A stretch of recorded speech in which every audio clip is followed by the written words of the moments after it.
Hey there, this is Veena from Cake, the channel that's about baking and much more. Okay then, let's get cracking with today's recipe. Welcome to Cake. Today we are baking a cake that everyone loves. We are making a delicious Mawa cake, a cake in which the star ingredient is Mawa. Now we all know how increasingly difficult it is becoming to get good, fresh and unadulterated Mawa from dairies or other outlets.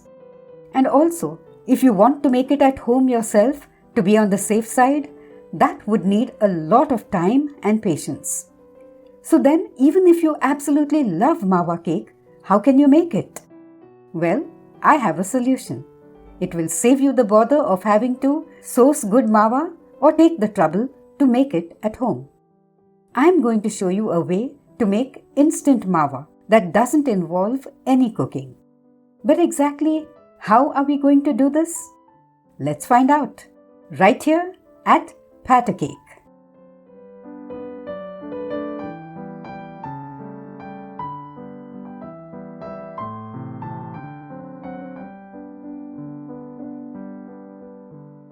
Today we'll make a Mawa cake as well as a few Mawa cupcakes.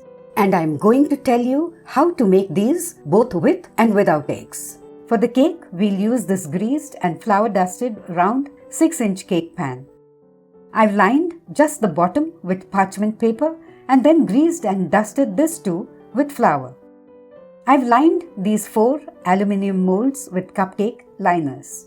You could also grease and dust these vatis with flour and use them directly for making cupcakes. You could even use steel vatis or silicone molds like these. And if you don't want any cupcakes and want to make just one cake, you could use a round 7-inch or 8-inch cake pan or a rectangular loaf pan. Now let's prepare our instant Mawa. As you might know, Mawa is just milk solids obtained by thickening and evaporating full cream milk. Keeping that in mind, here's what you'll need to prepare a quick version of Mawa. You'll need 3/4 cup of milk powder, 1.5 tablespoons of pure ghee. If you don't have ghee, you could use butter. And you'll also need 1 tablespoon of milk cream. I skimmed this from milk boiled at home, and 1 tablespoon of milk. Let's mix all of this.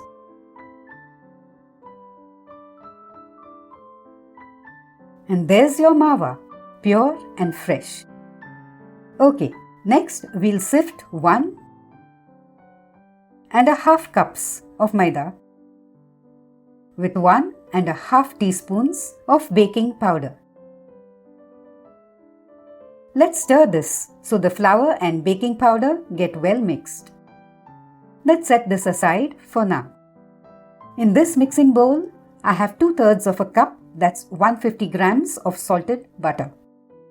Let's whip it well.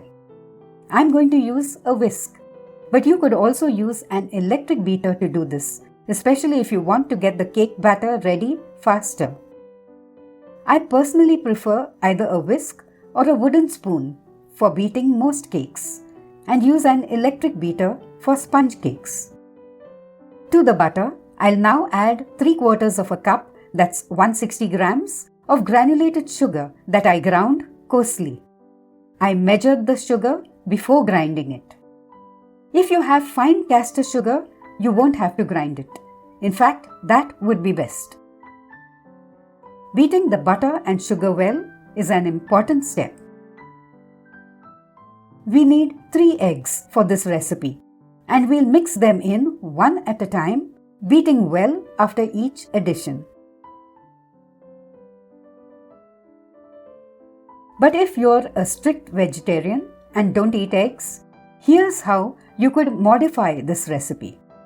Instead of eggs, you could use 1/2 cup of whipped and lump-free yogurt mixed with 1/4 cup of milk. And secondly, instead of only baking powder, you could use 1 teaspoon of baking powder plus 1/2 teaspoon of baking soda. By now, the batter will be light and fluffy. Now let's crumble the mawa we prepared. You could also do this with a fork. Let's mix it into the cake batter.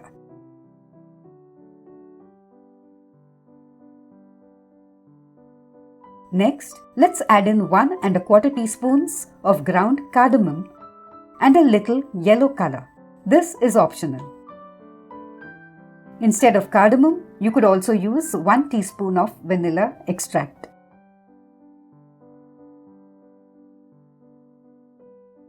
Finally, we'll fold in the sifted flour mix and a 1/4 cup of milk. We'll add each of these alternately and in 2 parts, like this. We'll add more milk to the cake batter to adjust its consistency if necessary.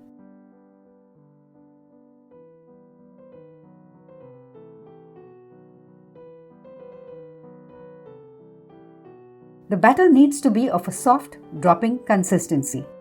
So first, let's mix in just 1 more tablespoon of milk.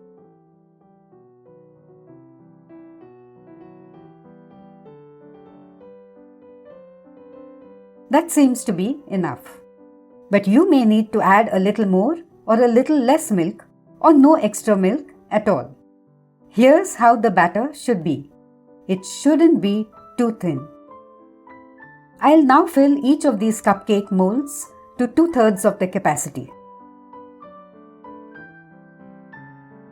I'll also fill a silicone mold. This doesn't need any greasing or dusting with flour. Here I have some chopped pistachios and almonds and will now sprinkle some of them on top of the batter in each mold. Let's transfer the rest of the batter to the prepared cake pan. Always see that you don't fill more than 2/3 of your cake pan with batter. I'll now level the top and then tap the pan on my work surface a few times to remove any trapped air bubbles. I'll now sprinkle the chopped almonds and pistachios on top of the cake.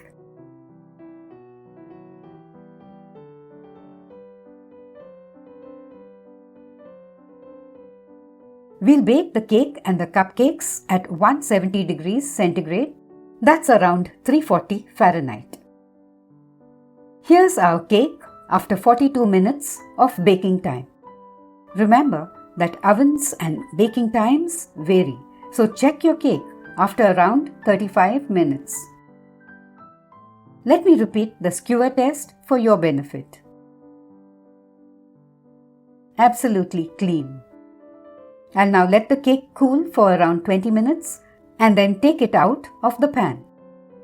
These cupcakes took 22 minutes to bake. When they are done, cupcakes change color on the top and also pass the skewer test. Now that the cake has cooled considerably, I'll loosen it around the sides a bit. And then turn it out onto a plate. The parchment paper is still stuck to the bottom of the pan. Let's cut a slice. Perfectly baked and soft.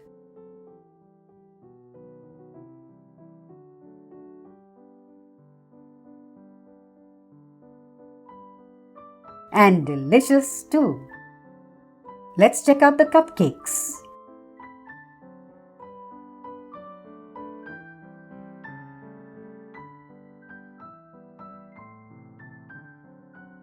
They are soft